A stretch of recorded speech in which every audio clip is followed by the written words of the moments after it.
Alright दोस्तों, मेरा नाम है आदित्य और आज की इस वीडियो में हम लोग बात करने वाले हैं कि बिहार का अगला मुख्यमंत्री कौन बनेगा। बिहार का पॉलिटिकल माहौल अभी पूरा गर्म है, इसीलिए पूरे देश का नजर अभी बिहार के इलेक्शन पे है।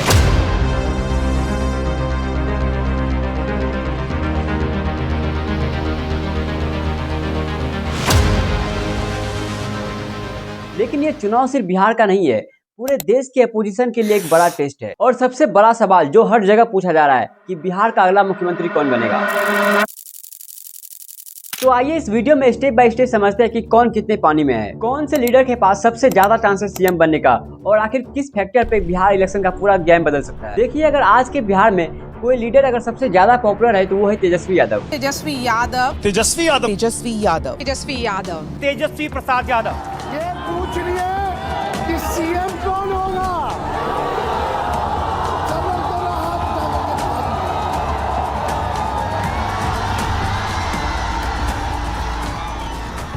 उनको लोग आज यंग और एनर्जेटिक लीडर के तौर पर देखते हैं। उनकी पार्टी आरजेडी महागठबंधन का मेन फेस है और वो लोग भी इस बार इलेक्शन में फुल कॉन्फिडेंस के साथ खड़े हो रहे हैं। तेजस्वी यादव ने अपना इमेज बदला है, अब वो सिर्फ लालू यादव के बेटे तक सीमित नहीं है। उन्होंने आरजेडी के पुराने पॉलिटिक्स जो मसल पावर के बेस पे थी, जो जातिवाद के बेस पे थी, उसको पीछे छोड़कर नए बिहार में डेवलपमेंट की बात कर रहे हैं। बिहार के नौजवानों का सबसे बड़ा प्रॉब्लम है बेरोजगारी और पलायन। बिहार में एक तो बहुत सारे लोग बेरोजगार हैं और हर साल लाखों युवा अपना घर परिवार छोड़ करके बड़े बड़े शहर जैसे कि दिल्ली, बम्बई, वहाँ पे मजदूरी करने जाते हैं। और तेजस्वी यादव ने इसी पेन पॉइंट को अपना मेन इशू बना लिया है। पिछली बार तेजस्वी यादव जब कुछ समय के लिए डिप्टी सीएम बने थे तो उन्होंने बहुत सारी नौकरियां दी थी, जिससे लोगों के मन में उनके लिए एक ट्रस्ट पैदा हो गया है। लेकिन जब 17 महीने हमारी सरकार रही तो हमने 5 लाख लोगों को सरकारी नौकरी दिया, उप मुख्यमंत्री रहते हुए। और इस बार भी उनका फोकस वही है, रोजगार और डेवलपमेंट। 20 महीने में कोई ऐसा परिवार नहीं बचेगा जहां सरकारी नौकरी ना हो। और बिहार के लोग इस बार सच में बदलाव चाह रहे हैं और तेजस्वी यादव उनके लिए बदलाव का एक सिंबल बन गए हैं। और अब आते हैं उस पावरफुल मूव पे जिससे बिहार के पॉलिटिक्स का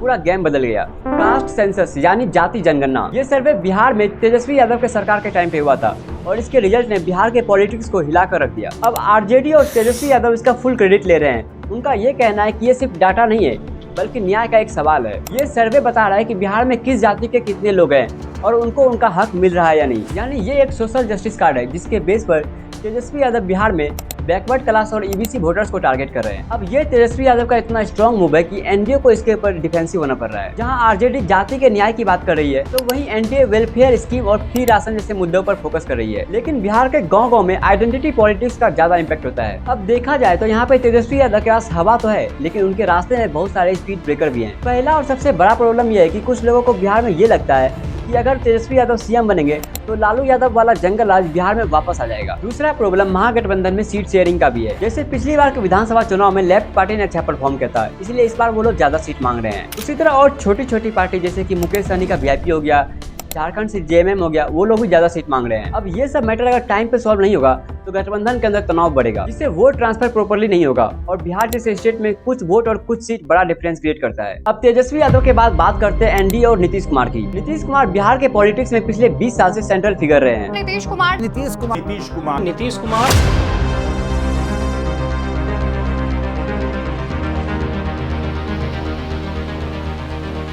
उन्होंने बहुत बार अपना सीएम का कुर्सी बचाने के लिए अपना साइड बदला है, कभी बीजेपी के साथ तो कभी आरजेडी के साथ, जिससे बिहार में नीतीश कुमार की क्रेडिबिलिटी कम हो गई है और लोग उन्हें प्यार से कहो या फिर मजाक में कहो पलटू राम कहते हैं।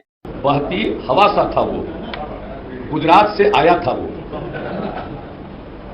गुजरात से आया था वो, काला धन लाने वाला था वो, कहाँ गया उसे भूलो। हमको देश की फिक्र सताती है, वो बस विदेश के दौरे लगाता। हमको बढ़ती महंगाई सताती, वो बस मन की बात सुनाता। हर वक्त अपनी सेल्फी खींचता था वो, दाऊद को लाने वाला था वो, कहां गया उसे। कहूंगा कि हम सब लोग इनके साथ रहेंगे और एक साथ होकर के जो कुछ भी करेंगे इनकी बात को मानते हुए। और इस बार नीतीश कुमार के लिए बिहार का ये चुनाव थोड़ा मुश्किल भी है, क्योंकि उनका पर्सनल इमेज जो है जनता के बीच में खराब हो चुका है। सर्वे के हिसाब से उनके सीएम बनने का प्रेफरेंस 16% है, जो उन्हें तेजस्वी और प्रशांत किशोर दोनों से पीछे रखता है। लोगों का मानना है कि अब नीतीश कुमार का एरा खत्म हो चुका है और वो खुद से अपना डिसीजन नहीं ले पाते हैं। अभी स्वास्थ्य थोड़े गड़बड़ हो गया तो इनके बिहाफ पे डिसीजन कोई और ले रहे हैं। लेकिन बीजेपी अभी भी नीतीश कुमार को सीएम का फेस बना के इलेक्शन लड़ रही है, क्योंकि उसके पीछे एक सॉलिड कैलकुलेशन है। बीजेपी जानती है कि नीतीश कुमार के पास फिक्स्ड वोट बैंक है, महादलित वोटर्स और कुर्मी वोटर्स। अगर नीतीश कुमार को ही हटा दिया जाएगा तो वो बेस टूट जाएगा, जिससे बीजेपी और एनडीए को काफी नुकसान होगा। इसीलिए बीजेपी अभी फिलहाल नीतीश कुमार के नाम पर ही इलेक्शन लड़ रही है। लेकिन बीजेपी का लॉन्ग टर्म गोल कुछ और है, बिहार में अपना सीएम बनाना। इसीलिए बिहार में बीजेपी ने अपने 2 स्ट्रॉन्ग लीडर्स को आगे बढ़ाया है, पहला सम्राट चौधरी और दूसरा विजय सिन्हा। दोनों को बिहार का डिप्टी सीएम बना के बीजेपी ने ये क्लियर किया है कि बिहार का अगला सीएम इन दोनों में से कोई एक हो सकता है। अब अगर एनडीए जीत गया तो हो सकता है कि नीतीश कुमार पहले सीएम बनेंगे, लेकिन बीजेपी उनका टर्म कंप्लीट होने नहीं देगा।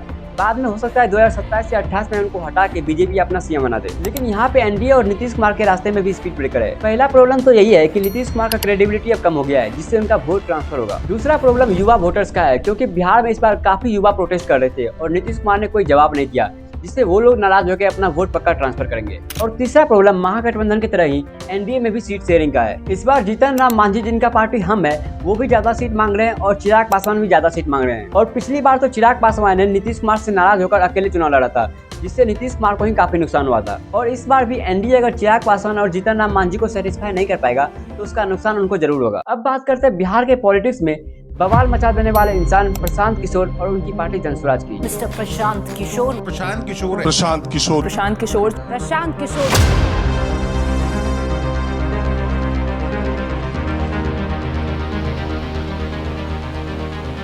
प्रशांत किशोर पहले एक पॉलिटिकल स्ट्रेटेजिस्ट थे, लेकिन इस बार वो बिहार के पॉलिटिकल ग्राउंड पर खुद उतर गए हैं। उनका प्लान है बिहार के पूरे विधानसभा सीट पर अपना कैंडिडेट उतारना और बिहार के पॉलिटिक्स में तीसरा ऑप्शन बनना। प्रशांत किशोर का ये कहना है कि एनडीए और महागठबंधन दोनों मेजर अलायंस मिल करके भी बिहार में मात्र 35 से 40% वोट को ही कवर करती है और बाकी के 60% वोटर्स अभी किसी के पकड़ में नहीं है। और उनका टारगेट वही लोग हैं जो कि एजुकेटेड है, मिडिल क्लास है और यूथ हैं, और खास करके वो लोग जो बिहार में लालू और नीतीश के राजनीति से थक चुके हैं और बिहार में तीसरा ऑप्शन चाहते हैं। तो प्रशांत किशोर का टारगेट वही लोग हैं। प्रशांत किशोर इस बार बिहार में डेवलपमेंटल पॉलिटिक्स की बात कर रहे हैं। उनका मेन मुद्दा शिक्षा, रोजगार और पलायन से जुड़ा हुआ है। आपका बेटा जब बिहार आएगा तो उसको 10,000 8,000 रुपया के मजदूरी के लिए अब यहाँ से वापस पंजाब, हरियाणा, दिल्ली, बॉम्बे नहीं जाना पड़ेगा। और सर्वे के हिसाब से बिहार में प्रशांत किशोर का पॉपुलैरिटी ग्राफ लगातार ऊपर की तरफ जा रहा है। अब देखो, प्रशांत किशोर पहली बार में ही 122 सीट जीत जाएं और अपना सरकार बना लें, इसका चांस बहुत कम है। लेकिन अगर वो 15-20 सीट भी जीत गए तो बिहार में हंग असेंबली हो सकती है। और अगर बिहार में हंग असेंबली हुई तो प्रशांत किशोर एक किंग मेकर बन जाएंगे। भले ही वो सीएम ना बने, लेकिन सीएम कौन बनेगा वो प्रशांत किशोर ही डिसाइड करेंगे। अभी हम लोग तीनों मेजर पार्टी के बारे में बात कर लिए। अब एक बार फाइनल कंक्लूजन पे आते हैं। पहला, तेजस्वी यादव, जिनके पास अभी काफी हवा है और अगर उनका मुद्दा ग्राउंड लेवल पर हिट करता है तो इस बार वो पक्का सरकार बना लेंगे और इस केस में पक्का तेजस्वी यादव ही बिहार के अगले सीएम बनेंगे। दूसरा, एनडीए, अगर इस बार बिहार में फिर से मोदी फैक्टर काम करता है तो एनडीए अपना सरकार बनाएगा और उस केस में पहले हो सकता है कि बिहार का सीएम नीतीश कुमार रहे, लेकिन उसके बाद उनका टर्म कंप्लीट करने नहीं दिया जाएगा और बाद में हो सकता है कि बीजेपी अपना सीएम बना ले। क्योंकि नीतीश कुमार का एज और हेल्थ भी एक फैक्टर होगा, क्योंकि अभी नीतीश कुमार 74 साल के हो गए हैं और उनके फेस से पता भी चलता है कि वो अब फिजिकली उतना फिट नहीं है। तो अभी जैसे बीजेपी ने जगदीप धनखड़ को हेल्थ इश्यू बता के उनको वाइस प्रेसिडेंट के सीट से हटाया था, उसी तरह हो सकता है कि बाद में नीतीश कुमार को भी हटा दिया जाए। तीसरा ऑप्शन है प्रशांत किशोर। उनको लोग बिहार में अभी काफी पसंद कर रहे हैं, खास करके युवा लोग। अभी बिहार में उनको लोग पसंद कर रहे हैं और उनके रैली में भीड़ भी काफी ज्यादा होता है, लेकिन जरूरी नहीं कि वो भीड़ वोट में बदल जाए, क्योंकि बिहार के हर एक रैली में भीड़ होता है और लोग को नेता से ज्यादा उनके हेलीकॉप्टर और उनके महंगी महंगी गाड़ी से मतलब होता है। इसीलिए भीड़ तो हर एक रैली में होता है, लेकिन वो भीड़ वोट में बदलेगा या नहीं, वो एक बड़ा क्वेश्चन है। अगर इस वीडियो को एक लाइन में कंक्लूड करें तो मेरे हिसाब से बिहार के अगले सीएम तेजस्वी यादव होंगे। आपको क्या लगता है कि बिहार का अगला सीएम कौन बनेगा? कमेंट में जरूर बताना। फिर दोस्तों, फिलहाल इस वीडियो में इतना ही। अगर आपको ये वीडियो पसंद आई है तो अपने यार दोस्त के साथ शेयर जरूर करें। मिलते हैं अगले वीडियो में, तब तक के लिए बी कनेक्टेड एंड बाय।